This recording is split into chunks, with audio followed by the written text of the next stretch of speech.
Hi, my name's Paula Lynn. Firstly, I want to apologise for my absence from the channel. I have been on a deserted island, but let me go back to the start of the story and explain what happened. Now, Nick the Booksmith very kindly offered me a cruise. All expenses paid, thank you very much Nick, on a scrapbooking crafting cruise. Unfortunately, and just between you and me, I think she may have skimped on the tickets a little bit, because lo and behold, a couple of days into the cruise, I found myself sans ship. Thanks in part to a somewhat rogue wave. Yes, my dream crafting cruise, the one I'd always wanted to go on, was but a faint memory, as I found myself washed up on the shore of, as I found out it to be a little later on, a deserted island. Sounds great, I hear you say. No work, no commitments, sleeping every day, beach, sun, surf. No. You see, this body does not like the sun. It avoids the beach at all cost, so as to not get sand in places that sand should not be, but invariably ends up. Was Nick on the beach with me? No. Was Nick crawling up the beach on hands and knees like a drowned rat, coughing up all the salt water she'd swallowed after being unceremoniously thrown overboard? No. Yeah, thanks for that, Nick. So, anyway, when I arrived on the island, I had my clothes on my back and a very small backpack that pretty much disintegrated the second I stopped on the solidish land.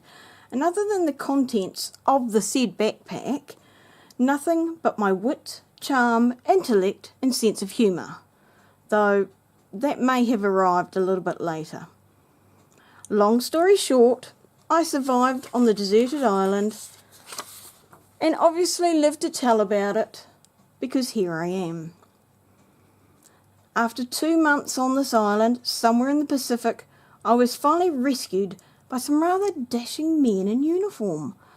I left the island a mere shadow of myself due to the distinct lack of refined sugars, starches and carbohydrates, still holding on to my sanity, sense of humour and the proceeds of many, many hours alone reflecting in my journal.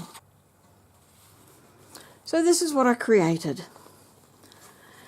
To be honest, there were times during my adventure when I thought I wouldn't make it, that I would not survive this deserted island. And you'll see evidence of that throughout my journal. But I did keep fighting against the loneliness of the struggle and the lack of resources, and through sheer determination and a little hint of crazy, I made it to the end.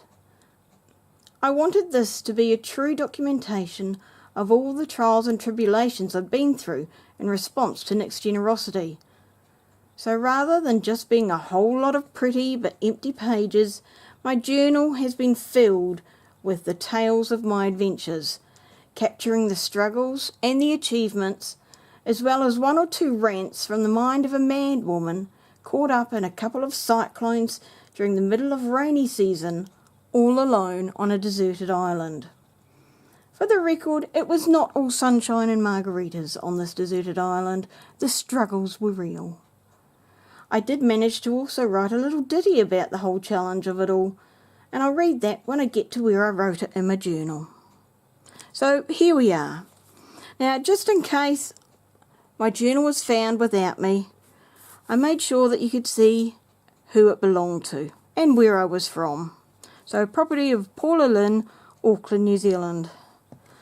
I've attached my pen so that I can always have it with me, and I've got a strap here that I could sling it over my shoulder.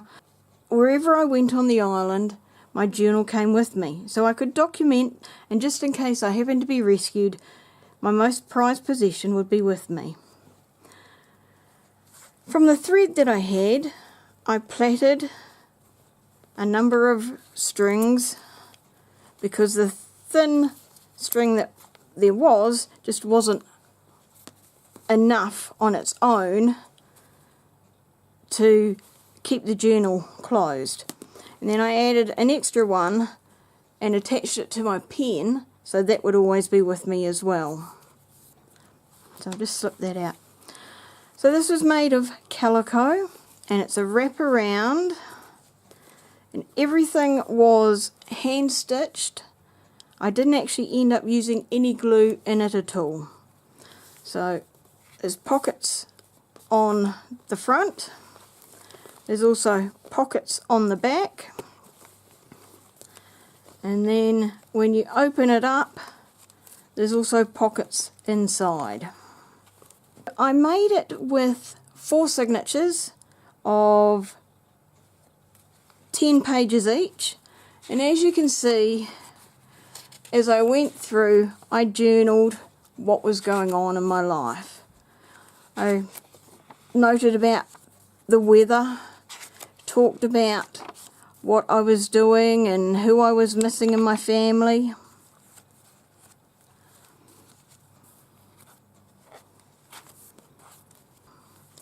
Now, probably the most prized possession that I made, and the key to it all, was my map.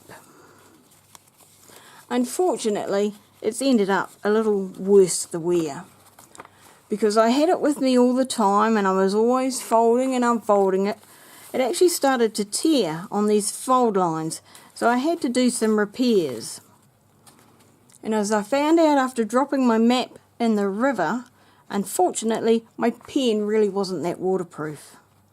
Still, it did me the trip and kept me going, knowing where everything was. So my camp was down here, and I covered most of the island, finding different resources like fruit and lobsters. Went to Shellfish Bay. Up here was where I had my signal fire in the event of seeing someone, and over here in the middle of the lagoon on the beach was where I had my SOS, because I figured there that the waves wouldn't and the wind wouldn't wash it away, and it would last a lot longer. I also had room on the back in which I could write additional notes as I found things.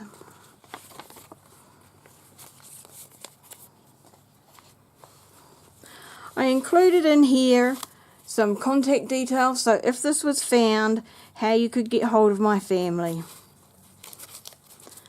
This pocket was made out of paper and is sewn onto the cover. Here is a template that I used for some of my stitching, so I held on to that in case I needed it again. And wrapped up in here is my needle and a little bit of thread should I need it on the go. In this front bit I included pockets, which I put in a little wee mini notebook and just wrapped around with this a single line of thread, and onto here I stitched again 4 signatures, and then I've gone through and done some stenciling with a template that I made. So I did in there circles, hearts and diamonds. Then I also made a jagged edge for decorating something else if I wanted to. I've got a little wee notebook with hand cut stencil that folds inside, tucks in there. And all my paper, as you can see, was tea and coffee dyed and stained from being in the water. So I stitched with my thread, and even though I had scissors with me, most of my edges was tearing along fold lines, because that was actually easier to get a straight line with a couple of kinks than what I found the scissors were. So that was made with that jagged edge. Little wee snowflake, and I've actually sewn it in place with French knots on either side, so that becomes a tuck on both sides. Little wee fold up envelopes put in there for extra space and letters to loved ones that I wanted to send them and give them messages. And then just the different stenciling throughout. And that's that edge again. So that was just a little wee notebook for extra space in case I needed it. I then had just some folded up paper which I tied up for messages to the family, and of course the folded letters and paper. And you can see all the dirty lines from being on the island. Unfortunately I didn't have soap, but I did do the best with beautiful salt water and salt scrubs. Because I didn't use glue, I had to stitch my handle together, so that's all done with cross stitches, and then the other side of the cross stitch. So inside here I included a hand knotted little wee pocket, so it was knotted at the sides, and then everywhere that the threads crossed I also knotted it so that it provided a little bit of strength there for putting things in. And I included my last will and testament, that even though under New Zealand law it needs to be witnessed, I said that, well, as I'm on a deserted island, there's no one else here who can actually authorise it, so you just have to make do with that.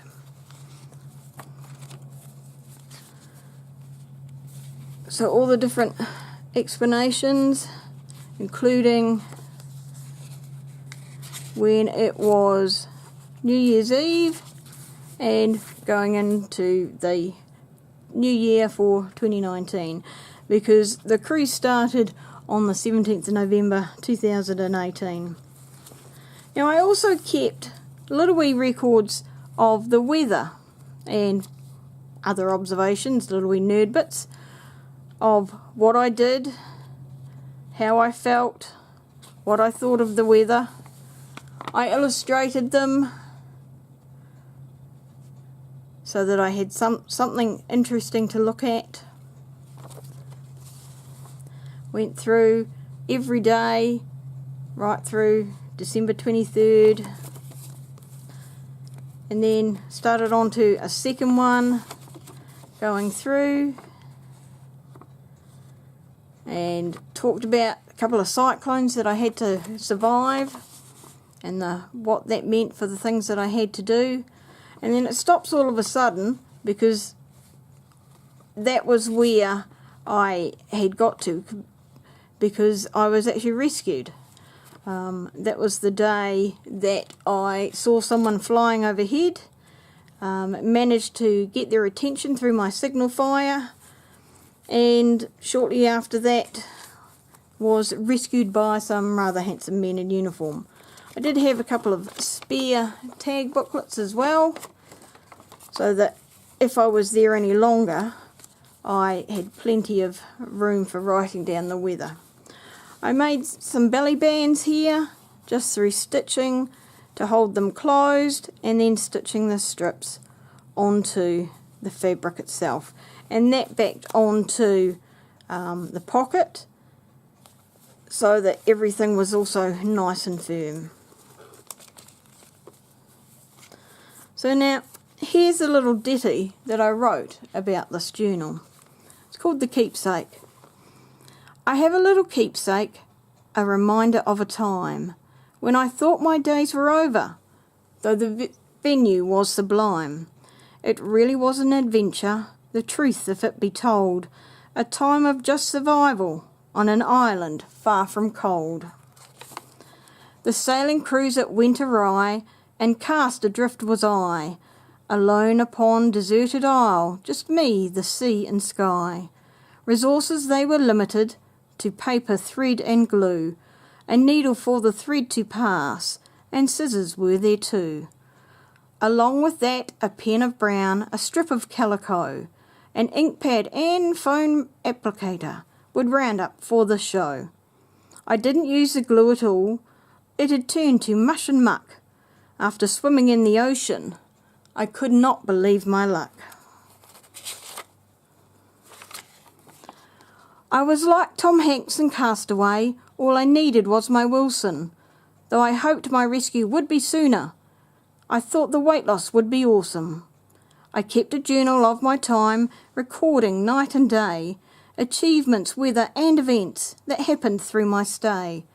My exploring of the island, I even made a map of shoreline hills and rivers, and where I took a nap.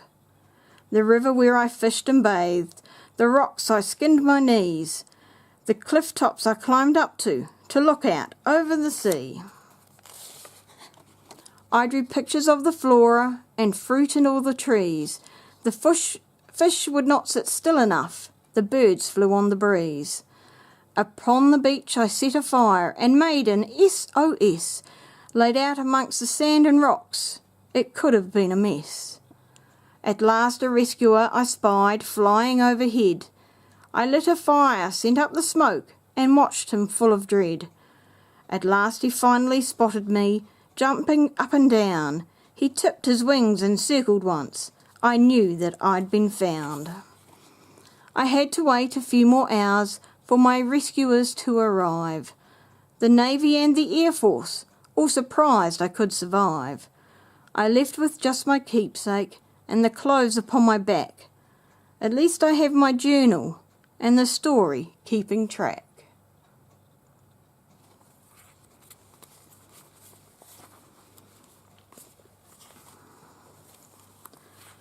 So thank you very much for joining me on my adventures. I hope you enjoyed or listening to them and what I got up to, and then seeing my creation as well. There are heaps of other people who've joined in the challenge, and the videos have been so amazing, so inspiring, and I have gleaned some ideas from some of the other participants, so thank you very much.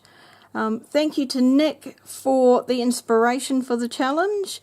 It has been really interesting, and for me, I'm really pleased that I did turn it into all the journaling side of it rather than just creating the journal itself, because that was almost therapeutic in writing down the story and keeping track, and probably took longer than what actually creating the journal did, but I absolutely loved it, and I hope you enjoyed it as well. So many thanks, and see you again.